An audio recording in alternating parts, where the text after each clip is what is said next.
¿Empezamos? ¿Les parece? Bueno, vamos. ¿Qué les parece? Bueno, le voy a ceder la palabra a la doctora Micaela. No, a Mica, porque ella fue la que, digamos, agarró el volante de este módulo de patología neoplásica en niños y el aspecto clínico y todo. A mí me toca abrirla, pero acá ella es la comandante de todo, así que o sea, les dará ahí las primeras palabras. Bueno, nada, primero que nada, bienvenidos. Un poco este curso nació de la necesidad, ¿no? Sabemos que, bueno, todos como residentes hemos tenido pacientes en la sala, un debut, un paciente pasando quimio, alguna complicación. Entonces surgió un poco de la necesidad ante estos pacientes y ante estos problemas. La idea de este curso es que, bueno, como les dijimos en el mail, es un curso que tiene 5 módulos, va a constar de 9 clases que van a ser de modo híbrido, o sea que van a estar tanto acá como en casa si están posguardia o demás. Y van a tener un examen final que va a ser Choice, que va a ser online a través del campus. Y lo bueno que tiene este curso es que si ustedes tienen el 80% de la asistencia y el examen aprobado, les va a dar un certificado con 100 créditos que también les va a servir para el currículum. Así que, bueno, va por doblete. Así que, bueno, nada. Bueno, Eso. arrancamos, sí. Bueno, vamos a ver qué onda esto. La idea es que nada, hay que pensar de esto. Pregúntenme lo que quieran. 9 años. Varón. 9 años varón. En realidad vino porque tenía algo, con algo de tos seca, asténico, no mucha más sintomatología, algún pico de fiebre esporádico en el último mes, y básicamente esos síntomas. Se hizo un examen físico que, no les voy a decir, les digo cuando me pregunten.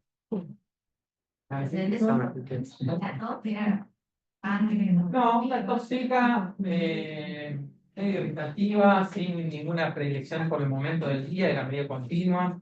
¿Perdió peso? No lo tiene muy claro, pero la madre dice que puede ser sí, que haya perdido un poco de peso. No se palpan cambios. Quizás hay unos cervical bajo que le da dudas, pero no, nada muy, nada mío. ¿Antecedentes de relevancia? Previamente sano. Una milagro. ¿Eh? No, no tenía. Tampoco. Sí, algo de palidez cutánea mucosa. ¿Qué ven ahí en la placa? Bien, un mediastino bastante estanchado, ¿no? ¿Qué presunciones diagnósticas tienen? No lo voy a hacer muy largo el caso clínico, porque si no nos vamos a cualquier hora, pero ustedes ven esto así con esta clínica, ¿no? Tos irritativa, palidez cutánea mucosa, tenia, quizás algo de descenso de peso. ¿Qué piensan como diagnósticos? O sea, sin ver la placa. ¿Eh? Sin ver la placa. No, viendo la placa. ¿Eh? Linfoma, muy bien. ¿Qué más?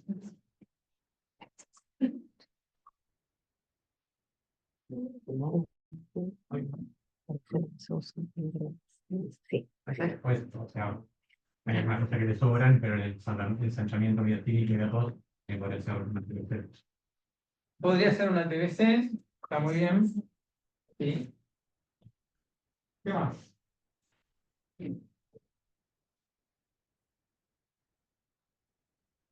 Bueno, vamos a ver qué más puede ser. Lo dejamos acá y después vamos charlando, pero. Puedo pasar acá. Bueno, un poco los objetivos, esta es la clase introductoria. Es medio general, seguramente en algunas cosas vamos a ir más o menos rápido, porque si nos podemos hablar en profundidad de cada neoplasia pediátrica, sería cada una para más de una clase. Posible. Pero sí, me parece que está bueno, como mi objetivo por lo menos, y lo que charlamos con Mica es poner en dimensión la problemática del cáncer infantil y hablar, digamos, creo que el rol pediátrico fundamental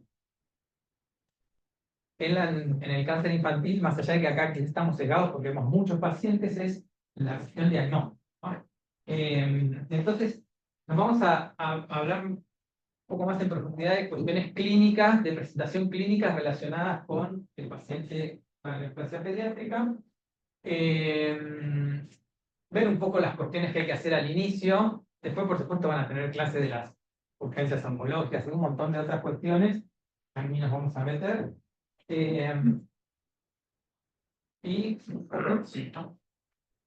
Y esto es un poco el contexto general del cáncer en niños, ¿no? ¿Saben cuántos casos de cáncer de mama hay por año en Argentina? Miren, tienen un número. 22.000 por año, ¿no? De cáncer de mama en mujeres. Fíjense, de todos los cánceres pediátricos por año, en los últimos años acá en Argentina, ¿cuántos hay? Cáncer de próstata y de pulmón son más o menos 10.000, entre 10 y 12.000 casos por año. O sea que un cáncer de adultos es 10 veces más frecuente o 20 veces más frecuente que todos los cánceres pediátricos conjuntos, ¿no? Entonces, eso ya un poco a uno lo pone en dimensión de que es una enfermedad realmente poco frecuente. Nosotros tenemos el fenómeno embudo, que le digo yo, donde acá vemos un montón de pacientes, pero incluso ustedes van a leer en los libros que alguna bibliografía dice que en general un pediatra que atiende consultorio va a haber un cáncer cada 20 años, ¿no? De ejercicio médico. O sea, tampoco ejercemos por mucho tiempo, así que había un viejo pediatra de unidad 7 que decía que a hombre le toca en consultorio un cáncer en tu vida pediátrica, un paciente con cáncer. Así, imagínense que saliendo de acá del hospital, probablemente en todo lo largo de tu ejercicio médico pediátrico, si haces consultorio, te va a tocar uno o dos pacientes, tenés mucha mala suerte, no mucho más que eso. ¿Y qué quiere uno? Que ese paciente no se le, por lo menos yo, no se me escape. Siempre tengo ese miedo. Por favor, no quiero ser que me llamen y dicen, no, fui a la guardia y le tocaron algo en la panza y era mi paciente de consultorio. Aquí. Bien. Otra gran diferencia con el cáncer de adultos que son estructuras epiteliales. La mayoría de los cánceres de adultos surgen de estructuras epiteliales, de glándulas, estructuras anatómicas. En los cánceres pediátricos no, son células de vísceras profundas, ¿no? Entonces, eso hace que también muchas veces la expresión clínica tarda un poco más de tiempo en manifestarse. Los síntomas son más inespecíficos y además se agrega que en muchas edades el paciente tiene dificultades o incapacidad de expresarlos completamente. La gran ventaja es que son cánceres que en el global el pronóstico del cáncer pediátrico es muy bueno, con un 70% de curación si uno agarra todos los cánceres en conjunto, ¿no? Pero este está totalmente vinculado con la identificación temprana. Cuanto más tarde hay un diagnóstico, peor es el pronóstico y este está también totalmente estudiado y está en luz, ¿no?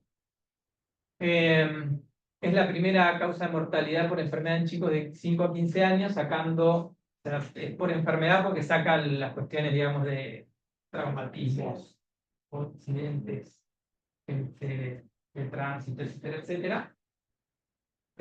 Y esta es otra cosa que para mí es súper importante, así como el paciente o el individuo adulto va directamente a los especialistas, te duele la rodilla y va al traumatólogo, en pediatría por suerte todavía no pasa eso, siempre el primer contacto suele ser el pediatra. De golpe hay alguno que va al dermatólogo sin pasar por el pediatra cabecera, pero en términos generales el primer contacto es el pediatra. Ni hablar que ningún paciente va al oncólogo directamente. O sea, con lo cual todo cáncer pediátrico diagnosticado pasó por uno o varios pediatras que o lo diagnosticaron o lo dejaron pasar, ¿no? Y después volvió a consultar un cierto tiempo. Entonces, hay que saber eso. Siempre va a ir un pediatra primero y uno tiene que estar atento para en esas pocas ocasiones poder ser que articula el diagnóstico y no el que lo deja pasar. Me pueden frenar cuando quieran y preguntarme lo que quieran. Y me pueden dar un mate también de vez en cuando. Bien, ¿qué cánceres vamos a ver? Leucemia, como en todo el mundo, la leucemia es el cáncer más frecuente de la pediatría. En segundo lugar, los tumores sólidos más frecuentes son los tumores del sistema nervioso central en su conjunto. Después vienen los linfomas, ¿sí? Acá es la sumatoria de tumores de partes blandas. El neuroblastoma, como tumor sólido fuera del sistema nervioso central, es el tumor sólido más frecuente. Y después ahí van viniendo, ¿no? Tumores óseos, tumores renales, etc. Y lo otro que tiene en la epidemiología del cáncer pediátrico es que hay diferencias de edades, ¿no? Fíjense, agárrate el grupo, que es un grupo relativamente frecuente. Acá no se ve la raya más abajo, pero esta es la segunda raya. La leucemia aparece en los pendejitos de esta edad, ¿no? El clásico peladito de 3, 4 años, que vemos siempre. En las del sistema nervioso es más aleatorio. Fíjense, el linfoma es un cáncer predominantemente del adolescente, ¿sí? El neuroblastoma es otro de los que está en edades chicos menores de 5 años. Y los tumores óseos, otro tumor clásicamente que tiene una edad muy selectiva, que es la adolescencia. Ahora eso después lo iremos. Bueno, y se describe, está en la bibliografía que le pasé a Mica, medio falopa la bibliografía, pero está bien, tiene algunas cosas que está buena. Está como descrito una secuencia diagnóstica en el cáncer infantil que tiene 4 etapas, ¿no? La primera etapa va desde el momento que el paciente tiene el primer síntoma hasta el momento que realiza la primera consulta médica. Esta etapa está muy condicionada por varias cuestiones, pero sobre todo tiene que ver, digamos, las cuestiones modificables, que es lo que uno quiere ver para tratar de hacer diagnóstico precoces, tiene que ver con el nivel de información que tiene la comunidad sobre la posibilidad de que algún síntoma se pueda tratarse de alguna patología. Bueno, entonces, ahí el factor modificable más importante es el nivel de información de la comunidad sobre esta patología. Por supuesto, las características biológicas del tumor.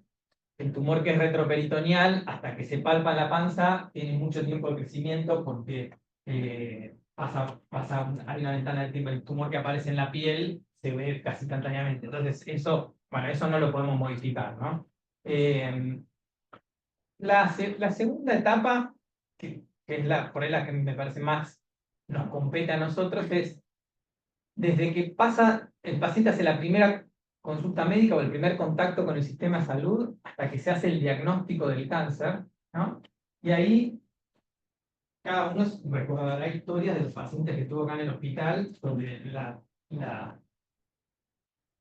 tortura diagnóstica que suele ser cáncer en pediatría. Yo ahora me acuerdo la semana pasada que la nena del tumor del sistema nervioso que vino por una disfunción valvular a la sala y que eran de Rawson, y estuvo desde marzo del año pasado hasta noviembre del año pasado, haciendo 72 millones de consultas porque estaba mareada, porque tenía tortícolis, porque le dolía la cabeza. Entonces son 9 meses que se pasó consultando y se te hice 17 consultas en distintos lugares y hasta que a algunos se le ocurrió pensar en eso. Y la verdad que uno dice, sí, el cáncer de sistema nervioso, los tumores del sistema nervioso tienen una ventana relativamente larga al diagnóstico. Si te 17 consultas, y capaz podrían ser 7, ¿no? Y que en las últimas 10, ya dale, amigo, hay que hacer una imagen. Ni hablar con los tumores en adolescentes. Bueno, esta era medio preadolescente, adolescente, los tumores óseos, esos son tumores donde y esto está buenísimo que hagan cuando se interna para pasar una quimio pedorra, pregúntenle la forma de debut y fíjense en esta etapa, ¿no? Como el caso diagnóstico, y ahí sí es culpa culpa entre comillas o responsabilidad nuestra desde el momento que empiezan las consultas hasta que se diagnostica. Y después la otra tiene más que ver con las instituciones, que es desde el diagnóstico hacia que el paciente empiece el tratamiento para su enfermedad, cuánto tiempo pasa, ¿no? Y ahí tiene que ver con la agilidad de la institución para articular todos los métodos diagnósticos, biopsias, anatomía patológica, viste, que no te tarde 4 semanas la biopsia de hueso, bueno, 1.000 millones de cosas institucionales que están buenas. Puesto esto no nos compete a nosotros, sino más a la gente que conduce la institución, pero que sea ágil para que no haya una ventana muy larga de tiempo entre que el paciente tiene el diagnóstico y que se puede articular el inicio del tratamiento, conseguir la medicación, bueno, 1.000 millones de cosas sistémicas acá que está bueno hacer. Y acá les voy a hablar de, me gustó, este está en el Nelson, de principios generales de tratamiento, que por supuesto cada tumor tiene lo suyo y acá esto es bien general, pero me pareció que está bueno este esquema, porque fíjense, el círculo más grande, el violeta este, es de quimioterapia, ¿no? La gran mayoría de los tumores va a recibir quimioterapia, es de lo más grande. Algunos tumores solo se tratan con quimioterapia. Hay otro círculo, el segundo grande es el de cirugía. Hay pacientes que solo se tratan con cirugía, ¿sí?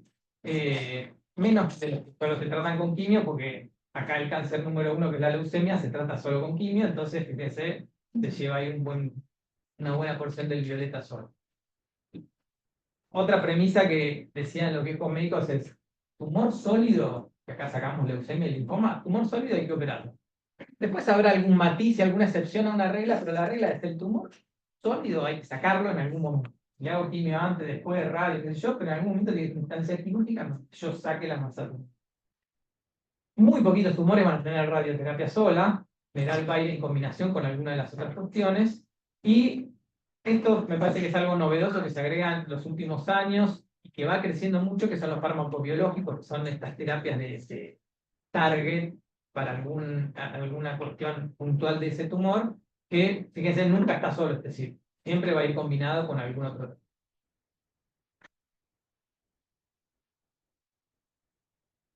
Bueno, y ya nos metemos en las leucemias. Acá hay algunas cosas que no son para que vean, sino para que visualicen la complejidad que va teniendo la temática y después uno tiene que ir profundizando hasta el nivel que le interese y le gusta, ¿no? Pero básicamente van a ver que nosotros de las leucemias, que es el cáncer por lejos más frecuente en la pediatría, acá tenemos el precursor linfocítico común, y acá están los prolinfocitos B, prolinfocitos T. De estos, digamos, células inmaduras de los linfocitos, de donde surgen las LLAP, antes se las decía pre-B, ahora se les dice B directamente, pero uno sabe que son de los precursores de los linfocitos B, va en primer lugar, los prolinfocitos T en segundo lugar.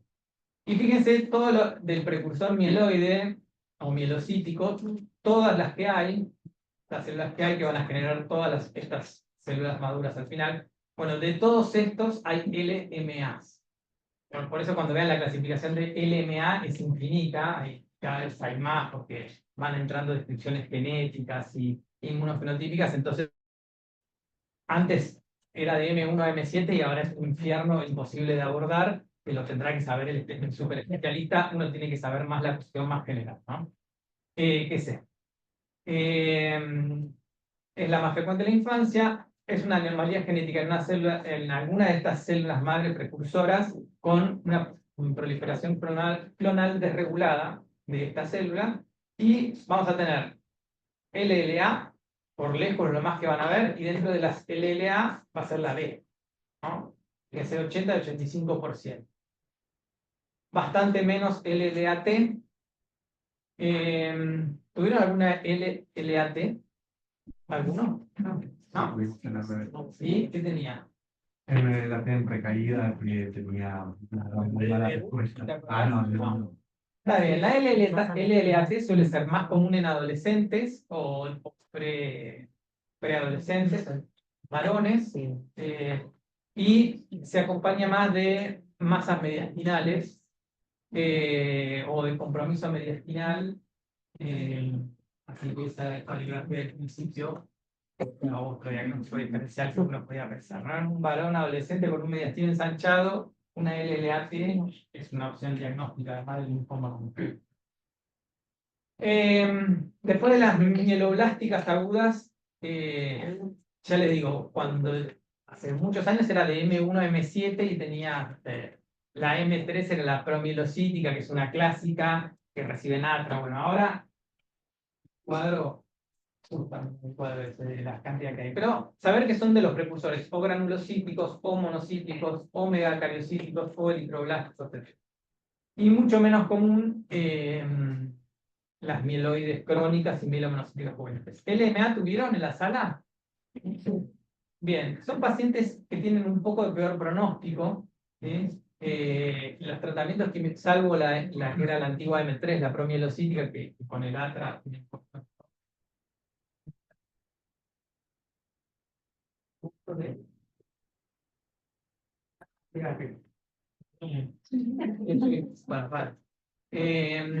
Y ¿qué les estaba diciendo? En general tienen peor pronóstico, muchos van a trasplante de trasplante de médula ósea, son patologías que las quimios son más intensas y con más complejidad en el transcurso del tratamiento, ¿no?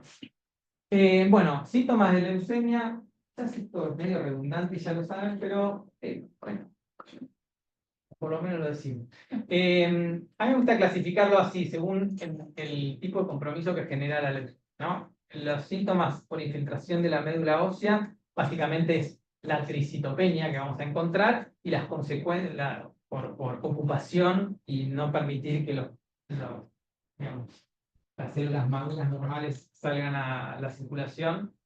Aparece la anemia con todos los síntomas propios de la anemia, la plaquetopenia con los síntomas de sangrado propios de la plaquetopenia, la leucopenia con síntomas infecciosos. Y esto es otro clásico, el dolor óseo o dolor de miembros inferiores es otra cuestión que nos tiene que comprender una alerta. Ahora tenemos 2 pacientes internaron en simultáneo, hará menos de un mes en la sala, uno un día y otro a los 3-4 días con dolor intensísimo de miembros inferiores. Uno tenía, no lo podías ni tocar al pibe, o sea, hace un mes con dolor de miembros inferiores, totalmente movilizado. La madre lo alzaba a UPA 4 años, lo alzaba a UPA y solo el balanceo de caminar al pibe lo hacía llorar. Era muy interesante el examen físico, era de los 2 miembros, era predominio izquierdo, le tocabas como podías las articulaciones y la cadera estaba libre. Estaba más en la rodilla, pero le apretabas grupos musculares y no le dolía. Le apretabas el hueso y el pibe se largaba a llorar, se le llenaban los ojos así de lágrimas. Un laboratorio normal, sin blastos, sin ninguna citopenia y LDH normal. No es un cáncer al final, te lo estoy contando re complicado. Con ese dolor. Y en el hemograma que le hicieron en la guardia decía linfocitos atípicos. Entonces dijimos, chavo de cabeza. Bueno, el pibe fue un escorbuto, no comía nada de vitamina C, no tenía ningún sagrado, pero se interna a los 2 días un pibe más grandecito, no sé qué, por ahí está en La 10. la 10, pasamos a la 10. Lo mismo, dolor de miembros inferiores, ¿sí que? ¿Recordamos? No, yo ya me olvido, porque estuvo poquito en la sala, O pero sea, consultó por decaimiento de paredes y así. mucho dolor de miembros inferiores y era el hijo de una cuidadora, una acompañante terapéutica que a veces está con pacientes y, bueno, varón, que fue una vez una tesa, porque tenía edad de ser que podía ser una vez. Y ese en simultáneo, ¿no? Dolor de piernas, pero este sí tenía LDH de 2000, tenía blastos de sangre de entonces, nada, ese fue más.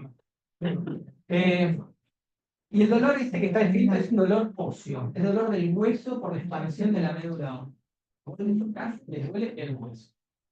Y es un dolor intenso, un dolor que clásicamente lo despierta por la noche, que es continuo. ¿Viste? Acá uno tiene que hacer el diagnóstico diferencial con los famosos dolores de crecimiento. Clásica pregunta choice. La verdad es que son bien distintos. O sea, cuando tenés pacientes en consultorio con dolor de crecimiento, son pendejos, están cagándose de risa y que cuando están cansados les duelen las piernas, pero si lo despiertan a la noche, que con un paracetamol se les pasa. Bueno, es un diagnóstico diferencial. Bueno, después por infiltración de órganos, que esto que me preguntaron, tiene ganglios, tiene hepatoesplenomegalia, está perfecto. Esta es otra cuestión que uno tiene que buscar activamente al examen físico bien venticuloso cuando hay una sospecha. Y acá cosas más bizarras, ¿no? Existe la hiperplasia gingival, está descrita también que puede haber. El cloroma o sarcoma granulocítico es una forma visceral de leucemia que forma como un tumor que puede estar en profundo y en general son mieloides. Esta me interesa, la artritis artralgia. Reumato.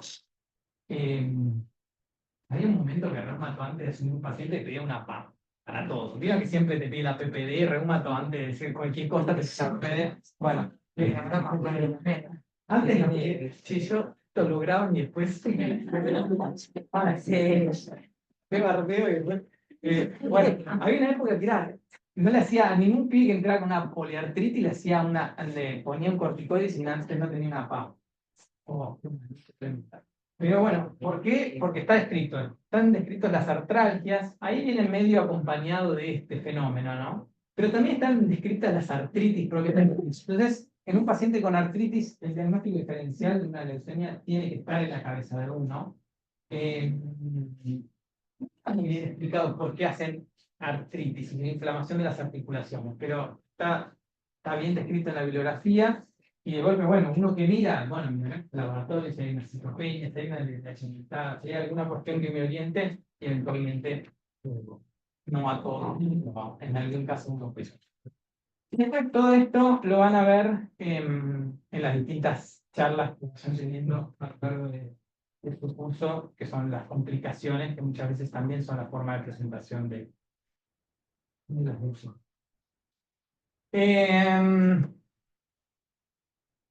A ver, esto. Bueno, por supuesto, el diagnóstico por PAMO. Esto a mí me sirve porque a veces se genera mucha confusión de qué da cada cosa, ¿no? Por supuesto, la citomorfología es mirar en el microscopio la médula ósea, tiene que tener más de 20% de blastos. A veces hay blastos ya en sangre periférica, si los puedo ver. Después van a escuchar que se hace una citometría de flujo. Esto es importantísimo por estas tres cosas, ¿no? El inmunofenotipo, hoy en el GATLA, el último GATLA, que creo que es el 2021, ¿no? 2022. Define parte del tratamiento, ¿no? Hay pacientes que si son CD20 positivos van a recibir biológicos primados. Entonces, hacer este inmunofenotipo tiene correlato en la estadificación y en el tratamiento. La ploidía también, a más cantidad de ADN que tiene la célula, más sensible es a la quimioterapia. Entonces, los que son, está esto bien determinado, más de 50 cromosomas, o más de cierta cantidad de ADN, en general tienen mejor pronóstico que los que son con menor cantidad de ADN. Y esta es otra cosa que se hace, que es la enfermedad mínima residual. La van a escuchar en un montón de los pacientes que internan con quimio, siempre dicen, mi enfermedad mínima residual, tanto. Bueno, también se hace por citometría de flujo en la médula ósea y permite ver no solo al debut, sino también al día 15 y al día 33, cuán efectiva está siendo la quimioterapia y qué estadio va a tener el paciente. Después, el citogenético también permite ver ahora algunas translocaciones que son de malo o buen pronóstico. Hay alteraciones cromosómicas de diverso tipo que también en el pillo, la PCR, se pueden ver, que definen un poco el pronóstico. Ahora les voy a mostrar algunas, y creo que se lo tienen que acordar, solo tienen que saber que esto hay que hacerlo al debut, es súper importante para estadificar el paciente y ver qué pronóstico. Y lo otro que hay que hacer es una PL antes de empezar el tratamiento. A este chiquito se le hicieron, no se le hicieron el día que le hicimos la PAM en la sala, se le hicieron, no sé, al día siguiente. Claro, se le hicieron. Por darlo a ese. Se me fue.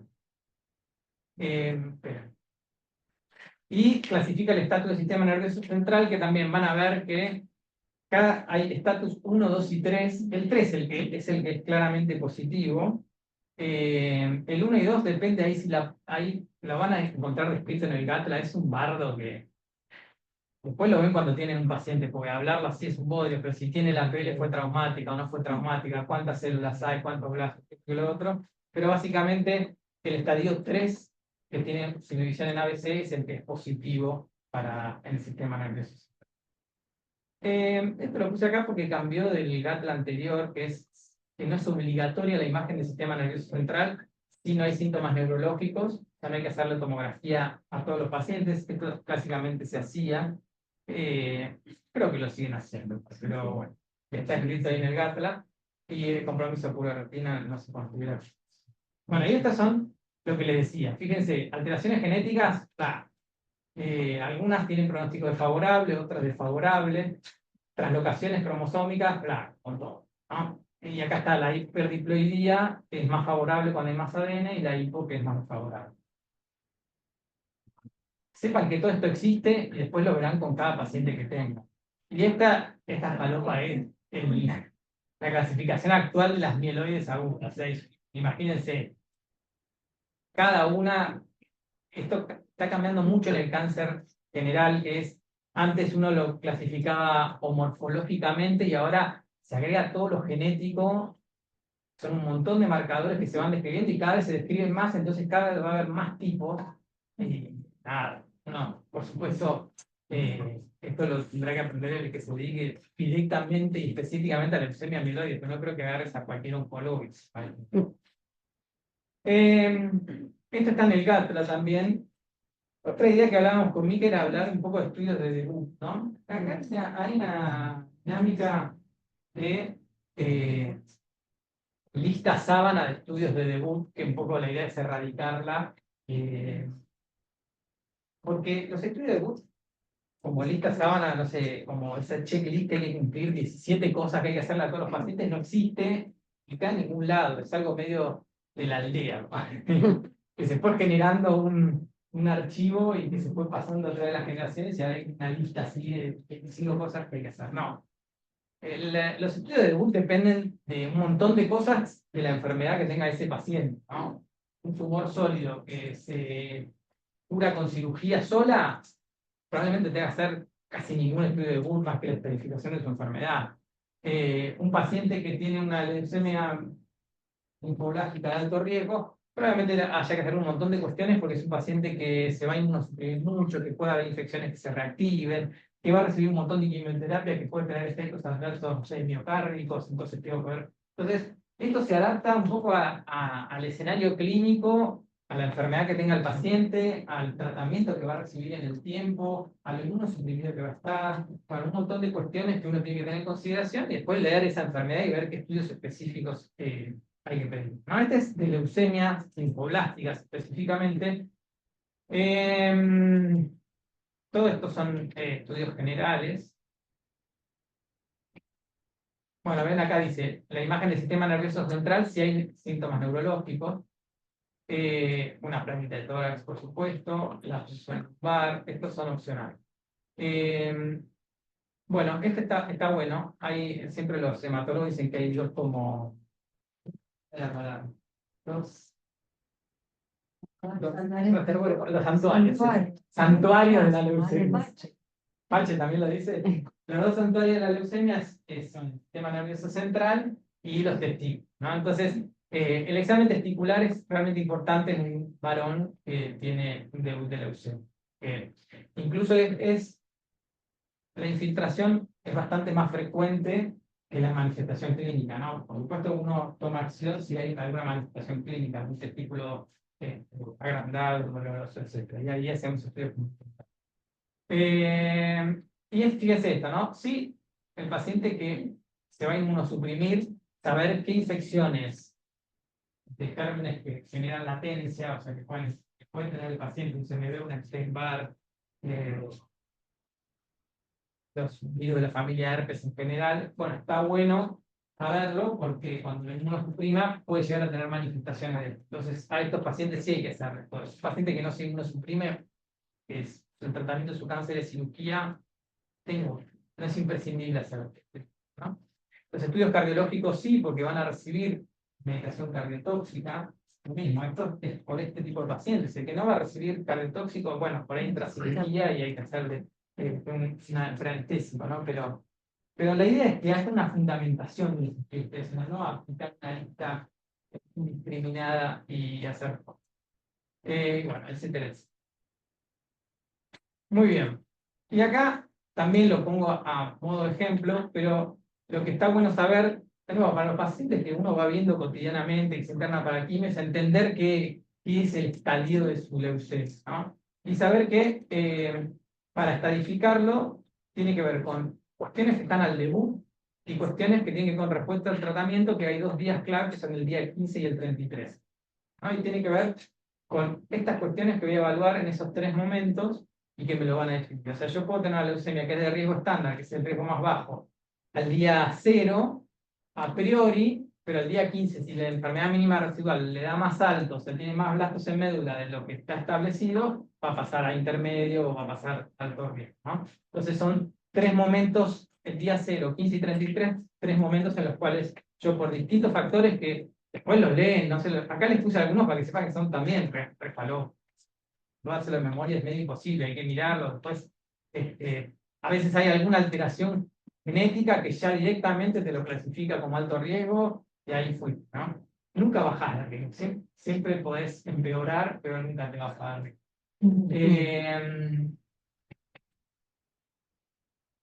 Y esto que estaba en el GATL anterior, el recuento de blanco, o sea, la hiperleucocitosis al debut, que lo categorizaba como alto riesgo, ya no. Y antes la edad también. Un pibe que tenía una leucemia, o sea, a los 10 años no podía ser riesgo estándar. Era hasta los 5 y ahora ya eso también se sacó de la estadificación. Y en las LLAT no hay riesgo estándar, hay intermedio y alto. Y sí se agrega a esto la respuesta corticoide que se hace con digamos, cuántos hay de en sangre periférica al día 8. Va para la T, como veo son menos frecuentes que la T. Bien, hasta acá llegamos con leucemia.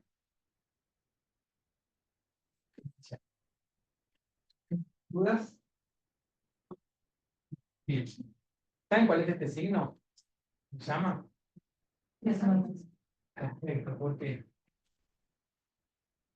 ¿Saben por qué? Como la mitad de la. Sí, como el ojito ahí se ve como salir el sol que sale, ¿no? Bueno, los tumores del sistema nervioso, también tumores sólidos más frecuentes en niños, más de 100 tipos histológicos, cual también es como una calamidad. Ves estas listas y te querés suicidar. Hay una clasificación nueva de la OMS de 2021 que salió en archivo en archivos argentinos, un poquito. Se empieza a agregar también toda la data genética, el estudio genético de los tumores, y esto empieza a agregar como muchas subdivisiones en la clasificación de los tumores. Fíjense esto es interesante. El tiempo medio del diagnóstico, 26 semanas, que son 5 6 meses más o menos, ¿no? Tiempo. Este es el tiempo promedio del diagnóstico de un metaanálisis hecho con estudios que se publicaron en diversos lugares del mundo de cuánto tiempo al diagnóstico. O sea, la ventana del tiempo al diagnóstico de un tumor del sistema nervioso es larga en general. Pero está bueno, a mí me sirve tener este número en la cabeza para ver esto. La pibita que se internó hace un par de semanas, están 9 meses. Estamos repasados. La idea es diagnosticarlo lo antes posible. ¿Y qué síntomas presentan los tumores? Dos grandes grupos de síntomas. Síntomas por hipertensión endocraniana y síntomas de foco según la ubicación de la lesión. Dentro de los síntomas de hipertensión endocraniana, la cefalea va a la cabeza. Ahora hay una fibrina de cefalea. 1/3 de los tumores del sistema nervioso central se presentan con cefalea como único síntoma, ¿no? Por supuesto, después está el pendejo con fontanelas abiertas. No te voy a decir malas palabras, ¿no? Queda todo grabado. El aumento del perímetro cefálico y este signo clásico. la tríada clásica de la hipertensión endocraniana con hipertensión, bradicardia, cefalea, etcétera, es menos común que la cefalea propiamente dicho y son estadios bastante más avanzados. Y después los signos de foco tienen que ver con dónde está ubicado el tumor, pero, como saben, si está en la zona hipotálamo hipofisaria, habrán visto seguro craneofaringiomas con diabetes insípida o tumores germinales de la zona hipofisaria de la línea media con alteraciones de hormona de crecimiento, alteraciones del balance del sodio y del agua, etcétera, etcétera, ¿no? Ataxia, lo menciono porque es no una ataxia aguda, sino una ataxia masticando crónica, pero es clásico de los tumores de fosa posterior, que ahí el meduloblastoma es uno de los tumores que vemos frecuentemente internado, los ependimoma del cuarto ventrículo, etcétera, etcétera. Muchos vienen con alteraciones de la marcha, ataxia, etcétera. Afectaciones paracraneales y compromiso medular. Esto seguro ya lo escucharon 2 millones de veces. Pero como este es el síntoma más común, está bueno como repasar estas famosas banderas rojas de la cefalea. Las cefaleas matinales, ¿sí? Si bien pueden ser a cualquier hora, las que son a la mañana son más frecuentes en la hipertensión ucraniana, o que lo despiertan por la noche. La cefalea en un pendejo de menos de 4 años, también, ¿no? 5 años dicen algunos artículos, algunos dicen 6, pero más o menos, 4 o 5 años, que tiene dolor de cabeza fuera de la fiebre, no es que tiene mocos y fiebre, nada, es raro, ¿no? Las cefaleas primarias suelen ser más en preadolescentes, adolescentes, etc. La cefalea que es crónica persistente, ¿no? Que no es que el paciente es aguda recurrente, esto de los patrones de cefalea, que son episodios agudos que se dan en forma completa, sino que es un patrón crónico persistente en el tiempo, que está casi todo el tiempo, leve vaivenes, pero que suele estar y que va aumentando lenta y progresivamente en intensidad. Cambio de la característica de la cefalea previa, en un paciente con dolor de cabeza, y la asociación con... Esto me interesa bastante, ¿no? Esto está bien publicado, a mí me parece eso, pero el 98% de los pacientes que tienen un tumor cerebral tienen algún hallazgo patológico al examen neurológico. Entonces, la siguiente pregunta acá es, ¿sabemos hacer un buen examen físico neurológico?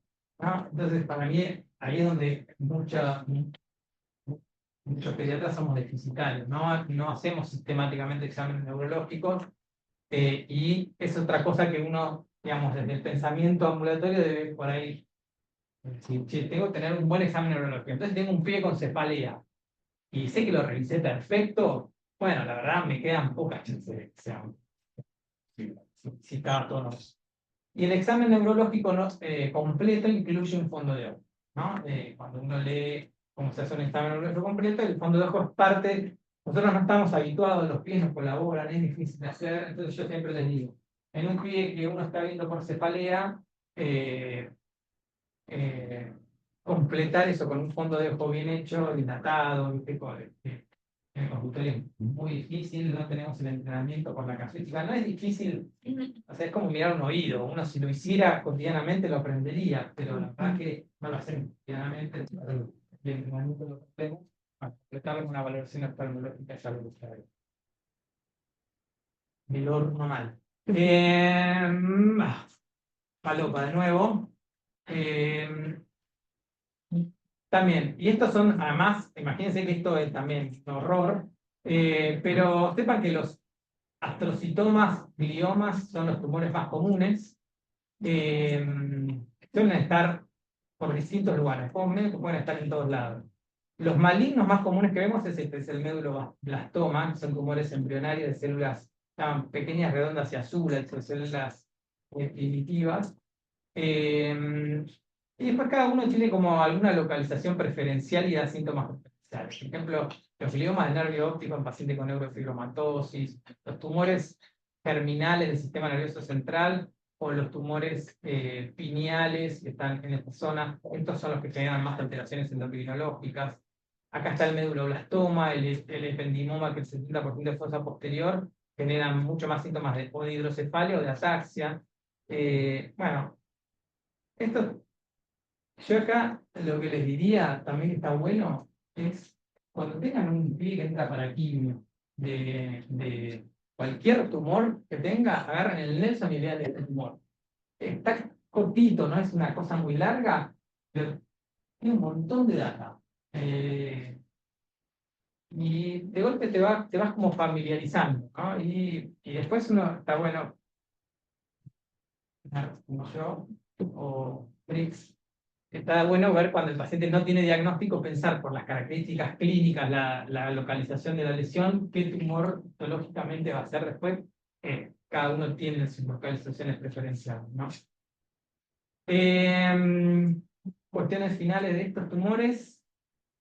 Bueno, este está bueno, ¿no? Saber que todo lo que es malignidad y benignidad en los tumores del sistema nervioso central es diferente a cualquier otro. Un tumor puede ser histológicamente benigno, un glioma de bajo grado, está en el tronco cerebral y es irresecable. O sea, por más que tenga lenta tasa de crecimiento y todo, está tan pegado a estructuras vitales que yo no puedo meterme a hacer nada. El pibe, ese tumor que será lento, se va a morir de ese tumor porque no lo voy a poder tocar, porque si no le saco el centro respiratorio. Entonces, es bien diferente a de muchos otros tumores, ¿no? Bueno, por supuesto, las imágenes, sepan que la ideal es la resonancia con contraste. Cuando uno piensa en tumor, debe vivir resonancia con contraste, excepto que haya una emergencia. Si yo pienso que el paciente tiene una hidrocefalia aguda y quiero ir a valvularlo, o que se sangró el tumor y tengo que comprimir agudamente, bueno, ahí pasa por el tomógrafo rápido, pero después va a haber que hacer un análisis, ¿no? Y idealmente se biopsia. Idealmente hay que saber qué tipo es y biopsiar. Hay tumores que no se pueden biopsiar y quedan ahí el desconocimiento. A ver. Bien, linfomas. ¿Dudas con sistema nervioso? No, seguimos. Linfomas, tercer tumor en frecuencia, y es la neoplasia más frecuente en adolescentes. Así que si tiene un adolescente con síntomas compatibles, es lo más común es que tenga un linfoma. Síntoma de presentación más común, la adenomegalia. Estas son las características que ustedes ya conocen, pero está buena repasarlas porque es una patología también de consulta muy frecuente. Y esto pasa mucho, ¿no? Se combinan síntomas de patologías contrabanales y recontra frecuentes, y a su vez también puede ser síntoma de patología que es mucho más infrecuente, pero muy grave y que uno no quiere que se le pase por alto. Ahí ese equilibrio es un buen desafío. La ubicación, la adherencia a planos profundos o consistencia de duropétrea. Acá también, si hay un paciente que tiene un ganglio duropétreo cerca de ustedes, vayan y tóquenlo. Encuentren el momento, sean sutiles, digamos, pero no dejen de tocarlo, porque uno toca un ganglio duropétreo en su vida y no te olvidas más. Después el ganglio pedorro que se mueve y que es duroelástico, no te lo confundís más con el duropétreo, es una y está bueno tener que te quede en la mente esa sensación, ¿no? De haberlo. Ausencia de dolor de los signos inflamatorios. Nosotros siempre contamos que Mercedes, la jefa de onco, que si hay algo que tiene sobre sus espaldas en mucha casuística, siempre dice, no existe el tumor sobreinfectado. No me vengan a romper los huevos con un ganglio que les parece feo, pero que está sedado. De nuevo, perdón. Después le editan, ¿no? No, pero él dice eso, y tiene razón. Va pasando el tiempo y uno ve que el ganglio que está sedado, ¿sí? Tenía una bartonela o era una TBC o era algo infeccioso. Y acá lo dice, no, ausencia de dolor. Bueno, dolor depende de la tasa de crecimiento, pero los signos inflamatorios, el tamaño y el aumento en el tiempo, y bueno, sin respuesta antibiótica. Y por supuesto, como ganglios hay en todos lados, después el linfoma puede aparecer en cualquier lugar, ¿no? Entonces, los síntomas ahí van a estar correlacionados con dónde está. Puede haber un síndrome de compresión medular aguda, porque está localizado cerca de la médula espinal. Te puede dar una constipación, una retención aguda de orina, o síntomas de compresión de vías aéreas, o una disfagia. Bueno, lo que se les ocurra, en función de dónde está ubicado, te lo puede dar. Y ni hablar que citopenias también, por un lugar donde puede primariamente o sobre todo secundariamente, es el neuroblastoma. Hay linfoma del sistema nervioso. Y por supuesto el diagnóstico se establece a través de la biopsia. Uno después ahí va a elegir qué biopsiar, idealmente algo que esté cerca, ¿no? Y a veces tumores que están mediastínicos, que no tienen miedo de complicaciones anestésicas, etcétera, que después van a ver, si tiene derrame pleural, le pongo ese derrame y de golpe ahí ya porque uno va a ver qué es lo más accesible que tengo dentro de las lesiones vectores. No Hodgkin el 60%, Hodgkin el 40%, que tienen las típicas células de Rett-Steinberg. Esto no importa mucho. Sí saber que el Hodgkin, el clásico, es el 90%, es típico de adolescentes, es uno de los cánceres pediátricos de mejor pronóstico, les va muy bien a estos pacientes. Por supuesto, hay subtipos de cada uno de estos, no importa demasiado. Y a mí me gusta este cuadro porque, si bien tampoco es demasiado importante diferenciar según las manifestaciones clínicas si es uno u otro, hay ciertas orientaciones que están buenas. El Hodgkin es clásico del adolescente. El no Hodgkin puede aparecer a cualquier edad. El Hodgkin tiene como esta característica que el tiempo evolutivo es de varias semanas, incluso meses. Y eso es una vez con una pibita que, hablando afuera, que era de muy buen poder adquisitivo y que había estado durante, creo que era un año largo con un síndrome febril prolongado. Año largo, un año con fiebre, fiebre, fiebre. Se habían ido a todos lados, se habían ido al exterior, qué sé yo, y en Estados Unidos a la piba la abren desde acá hasta acá y le biopsian todo lo que podían biopsiar y ahí aparece en un ganglio abdominal un linfoma Hodgkin. Un año con fiebre. Y estaba haciendo quimio ahí en la Suizo y estaba yendo muy bien. Entonces, el tipo de evolución de los síntomas del linfoma de Hodgkin es como agudo, crónico en el tiempo. El no Hodgkin no, es como masa tumoral, que crece rápido. De hecho, el paciente mismo te va a decir que esto me creció, sobre todo si está visible, en semanas o días van viendo el crecimiento. Hay algunos que son más rápidos que otros, pero todos suelen tener. De nuevo, estos son generalidades, ¿no? Después, pero está bueno como concepto general. En general son supradiafragmáticos los Hodgkins. El no Hodgkin puede ser en cualquier lado. Puede estar abdominal, pelviano, etc. Y estos clásicamente aparecen en la zona supradiafragmática. Y así como son de larga evolución, los síntomas constitucionales son específicos, son más comunes, ¿no? Y se asocian a peor pronóstico. Que acá les diferencio esto que llaman constitucionales específicos, se llamaban síntomas B, que es fiebre elevada intermitente, pérdida de peso mayor a 10% en 3 meses, sudoración nocturna, prurito generalizado.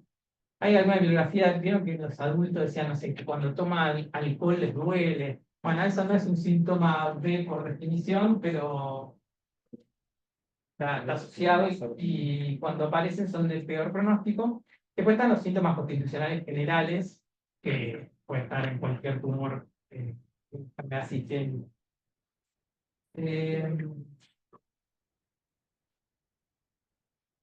Muy bien.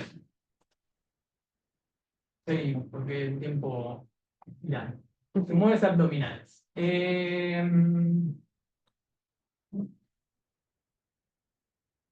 Hay un tipo de paciente como clásico, después habrá miles de variables, ¿no? Pero es el pibito en edad preescolar, entre 1 y 5 años, que aparece con una masa abdominal, ¿no? Ese es un paciente interesante en general. Y, por supuesto, ahora vamos a hablar de los tumores más comunes, pero puede haber lesiones malformativas, infecciosas, etc. Ustedes tienen que pensar, cuando ven un paciente con un tumor abdominal, básicamente en estos dos, ¿no? Neuroblastoma y tumor abdominal. Estos dos son más raros. Y también hay una cuestión interesante acá, ¿no?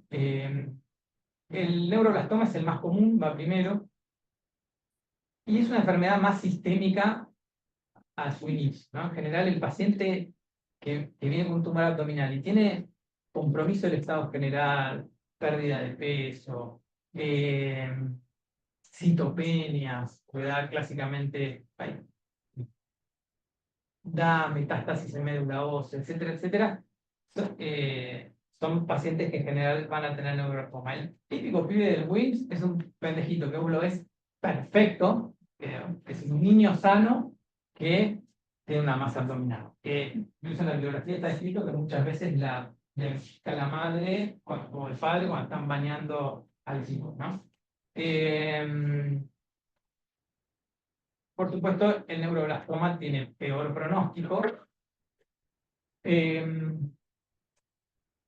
Está este marcador que hay que buscar, catecolaminas urinarias, que secreta el tumor, que puede a veces acompañarse de hipertensión arterial, algún otro síntoma.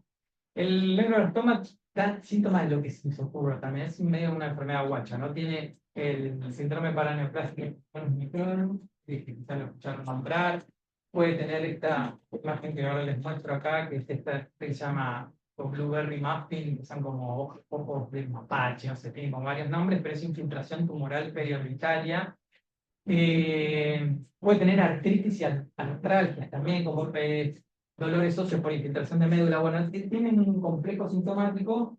En general, siempre estas manifestaciones aparecen acompañando a la presencia de una masa, ¿no? Pero bueno, a veces puede ser una forma de presentación más difícil de acá. El Williams en general es una masa abdominal grande porque es retroperidoneal, entonces hasta que crece y se palpa suele ser una masa grande. Y después, menos frecuente, puede estar el hepatoblastoma, que tiene, uno cuando tiene una masa abdominal siempre hay que pedirle estos marcadores tumorales, ¿no? Porque tanto el hepatoblastoma como los carminomas, que pueden estar abdomino o abdomino pelviano, van a acompañarse de esto y orienta mucho el diagnóstico.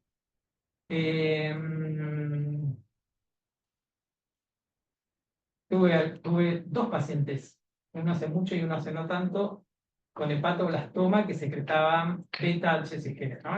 Es una gonadotrofina, tumores que secretan beta-HCG generan una pubertad precoz. Entonces había uno que estaba ahí en la habitación 9 de la sala hace unos muchos años, era un pendejito de 3 años que tenía la voz de Pavarotti. O sea, Coco Basile, pero ¿saben quién es el Coco Basile? Pendejito, sentado en la cuna de las 9, se escapó. Después de acá, viste, y los tiroides y genitales acompañaban eso. Pelo, barba, todo. Un pendejito así, pobrecito, ¿no?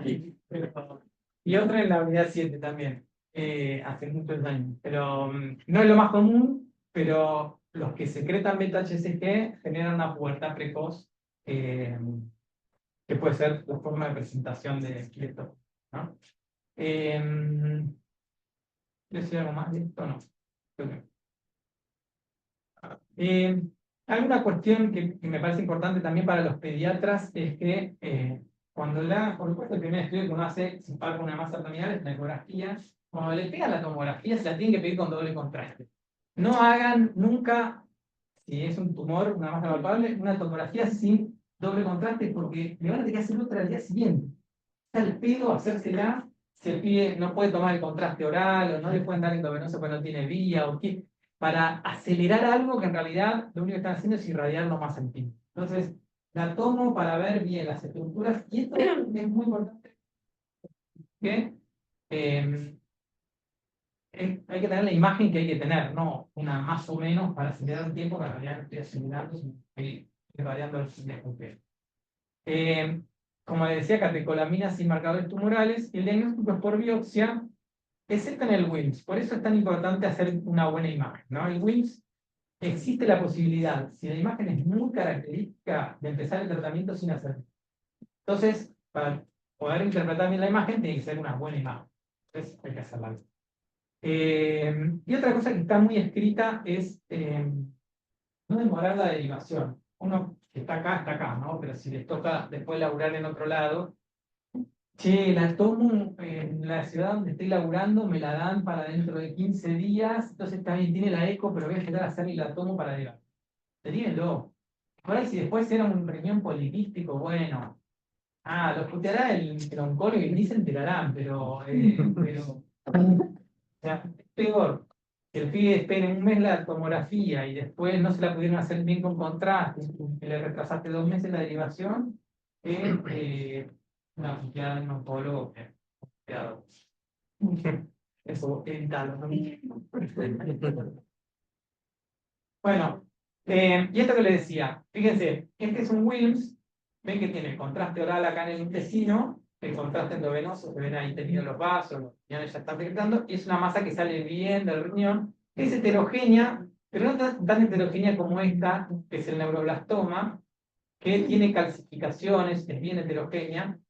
Y esto cuando hacen la reconstrucción en el plano coronal, uno puede ver en los distintos cortes y todo, los planos de clivaje, y si esto está, el clásico neuroblastoma es suprarrenal de la glándula, entonces que hay como una separación, está bien arriba de la glándula y uno va buscando ahí la separación, ¿no?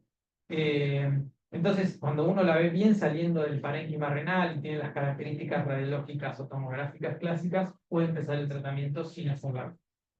Si da dudas, nada, adiós. Este es un hepato gigante, fíjense ocupar todo, pero fíjense cómo respeta los números.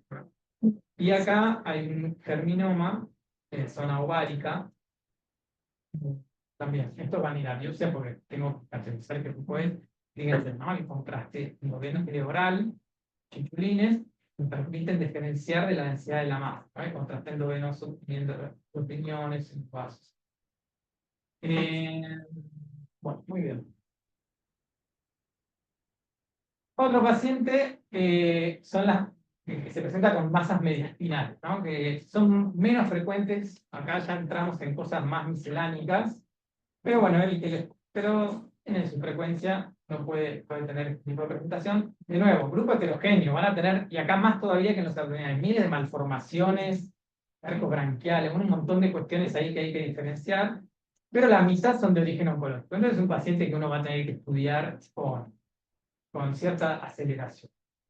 Y puede ser desde un hallazgo en una radiografía hasta un pibe que viene con un estridor horroroso por compresión tumoral y que tiene altos riesgos, ¿no? Acá, si buscan artículos de masas mediastinales, los artículos te muestran la serie de ese hospital o de ese conjunto de hospitales y hay matices de diagnósticos etiológicos, pero sí como generalidad en lo que es patología neoplásica, el linfoma a la cabeza, el neuroblastoma, los tumores neurogénicos, que acá se incluye algunos más, pero el neuroblastoma es por lejos el más común, y los tumores de células germinales, teratomas o no teratomas. Clásicamente, bueno, esto, para que sepan, yo ahí pinté un poco algunos artículos y lo puse, pero clásicamente el linfoma va a estar más en el compartimento mediastínico anterior. Pueden estar los timomas acá, o linfomas de timo, o como les decía antes, las LLA-PRT, que a veces se acompañan de masa mediastina anterior. Y los tumores más neurogénicos son más de la parte posterior, ¿no? Cadena simpática paravertebral, ahí se genera neuroblastoma, o en la glándula suprarrenal. Entonces, esta es una imagen, yo también vi algunos pacientes que se llama el reloj de arena, que es un neuroblastoma que se prolonga hacia la médula espinal, esta clásica imagen forma de reloj de arena. Y síntomas, tuvimos un pibito, en todo uno tuvo pacientes, ¿no? Que vino de Santiago del Estero. No, alguna de las más viejas la guardan. De lo que suena, venía caquético, hecho mierda. No fue paciente mío, pero fue de Lore. Y mal diagnosticado, mal estudiado, una calamidad de eventos, pero el que estaba postrado, tenía esto, y con una masa, ahí tiene la parte posterior del mediastino.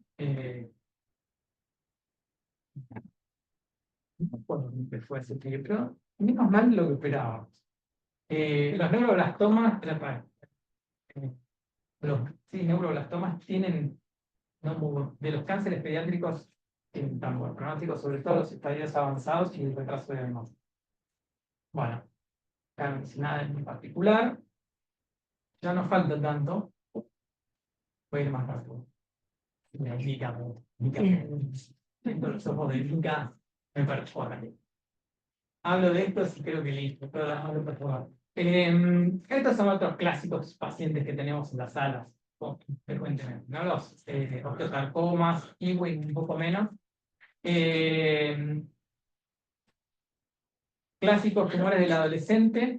Está bien descrito que el osteosarcoma aparece en pacientes adolescentes en la etapa de tirón de crecimiento, el aumento de la velocidad de crecimiento de la superpuberal.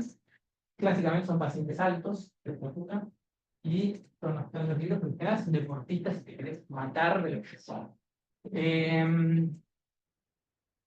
Y la forma de presentación clásica es: estaba haciendo algo, me golpeé y me dolió. Entonces, esto también, un montón de retraso diagnóstico porque fueron a 180 traumatólogos, y un delito al traumatólogo. Si te van a 180 traumatólogos, nadie le da pelota porque se golpeó y le dolió, pero en realidad le dolió porque tenía una lesión, por ahí se golpeó 70 veces en la otra pierna y nunca le dolió, y ahí le empezó a doler porque tenía un tumor que estaba.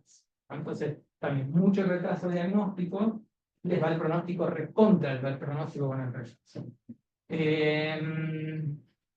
Y la otra forma de presentación es la tumoración, ¿no? La tumoración, bueno. En la placa hay otro signo del sol naciente, que es el despegamiento periódico del osteosarcoma, que era como un sol que sale, y el otro es el triángulo de Codman, que es signo también periódico, poco proximal o distal. Estos son de metáfisis de huesos largos, y estos son, este que es el sarcoma de Ewing, más de la diáfisis. También puede aparecer en huesos planos y también puede tener localización extraósea. ¿Cómo publicamos un mesencefálico? No, ¿no? Un Ewing mesencefálico, tuvimos en la sala, hay algunas localizaciones extraóseas. Y la imagen es esta que se llama catáfila de cebolla, que es una imagen más redonda.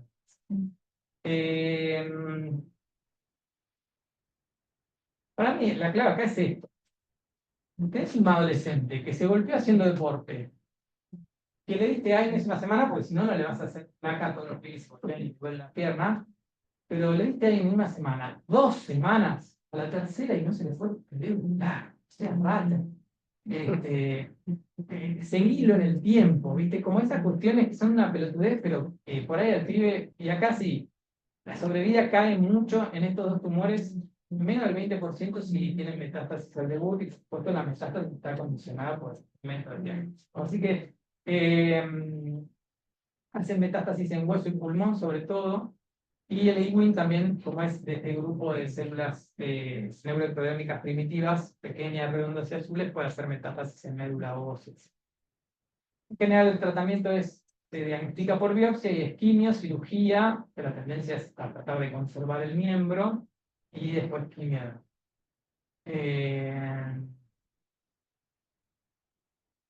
No, esta es mejor. Radiomiosarcoma, solo sepan que hay dos grupos. Son geniturinarios o dos grandes grupos. Geniturinarios, ahora hubo hace poco uno de vagina, creo, ¿no? De vejiga hay muchos también. Y después de la zona de la fosa térico-maxilar, de esa zona, a veces tiene una epistaxis que no resuelve. Tuvimos hace también un tiempo uno que tenía una masa en la nariz. Si alguno se te va a acordar. Andaba haciendo quimio, había mejorado un montón con la quimio, pero le había salido una masa nasal.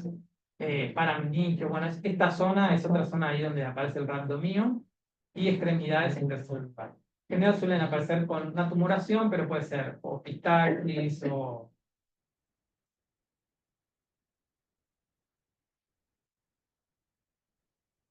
Solo les digo, acordarse del reflejo rojo. ¿Sí? El retinoblastoma también es otro tumor cuyo pronóstico depende de la agilidad diagnóstica. Y es tan fácil como hacer un reflejo rojo. Entonces, es una pelota que hay que acordarse de hacer. Esto no voy a hablar mucho. Acá ya estaba cansado y ya es horrible. Pero sepan que los síndromes paraneoplásicos no están relacionados con la invasión del tumor.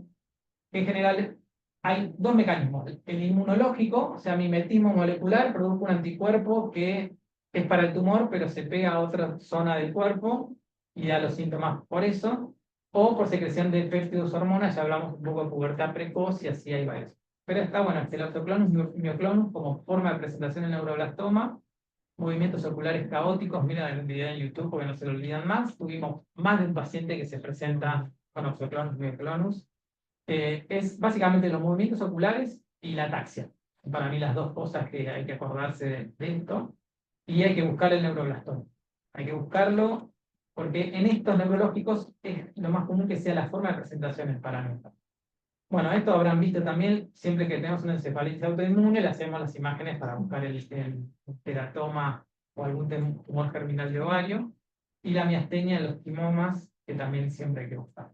Y después los endocrinológicos, solo les destaco, bueno, la pubertad precoz ya les hablé, el feocromocitoma neuroblastoma, que se tiran alguna hormona ahí simpático-mimética, entonces pueden haber síntomas catecolaminérgicos, y algunos tumores secretan péptidos similares a la paratormona, entonces dan las hipercalcemias. Acá, en estos inmunológicos se tratan con inmunosupresores, gamma, etc. En estos, el tratamiento es el tumor no secrete más, entonces, a ver si fuck. Bueno, esto ya lo hablamos. Ya lo hablamos.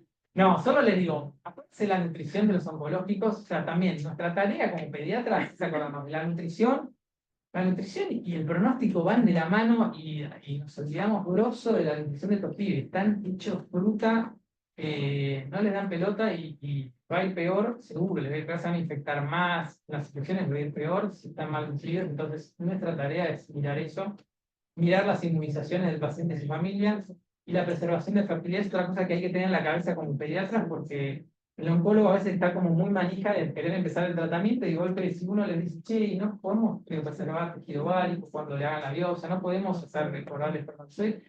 Y está bien, parece una boludez en el contexto de que tenés un cáncer, pero si el pibe sobrevive, es una boludez. Vamos a tener hijos, sí. Entonces, son otras cosas que son bien del resorte pediátrico que está buena. Y tenía que poner algo así, tipo.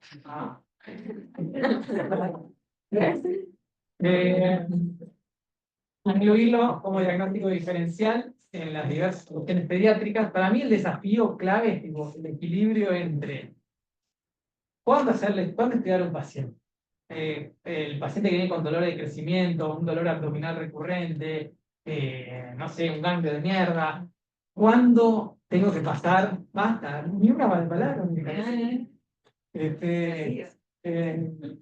Y para mí no hay una respuesta única a eso.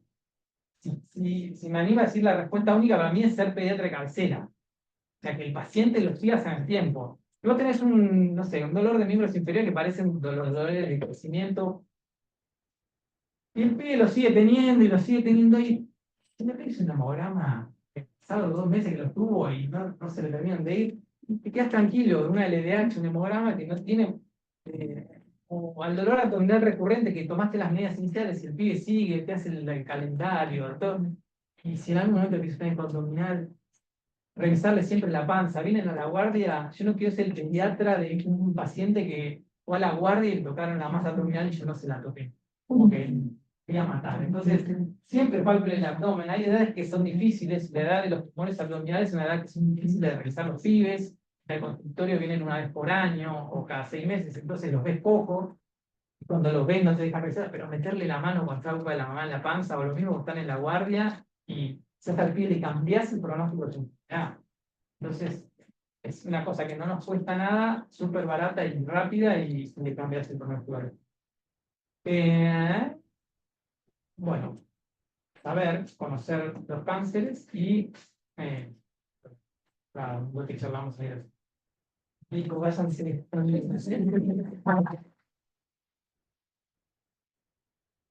Bueno, si quieren preguntar algo, pueden. Pero sí, no.